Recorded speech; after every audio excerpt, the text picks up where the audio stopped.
গাছ নাই এগুলো ধরে পরে পরে লিগেলের তো করতে টানাতে করলে যার যে পার্থক্যগুলো দেয় রাস্তা দেয় সেটা বলতে পাওয়া যায় পাচ্ছি না কেন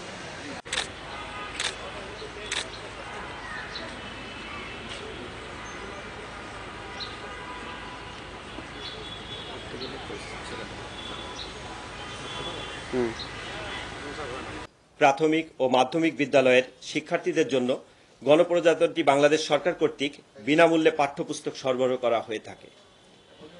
বছরের শুরুতেই নতুন বই পেয়ে কোমলমতি শিক্ষার্থীদের মন উৎফুল্ল হয়ে ওঠে, কিন্তু কতিপয় অসাধু চক্র শিক্ষার্থীদের মাঝে বিনামূল্যে বিতরণের পুস্তক অবৈধ মজুতদারির মাধ্যমে খোলা বাজারে বিক্রয় করছে, এরকম তথ্য পাওয়ার পর ঢাকা মহানগরীর গোয়েন্দা পুলিশ তাদের গোয়েন্দা নজরদারি বৃদ্ধি করে এবং এই চক্রকে আইনের আওতায় নিয়ে আসতে কাজ শুরু করে।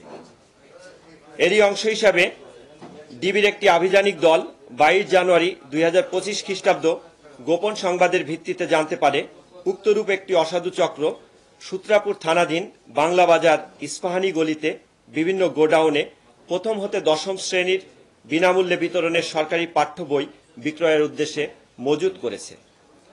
উক্ত সংবাদের ভিত্তিতে কোতোয়ালি জোনাল টিম বিকেল 17:30 ঘটিকার সময় উক্ত স্থানে অভিযান পরিচালনা করে।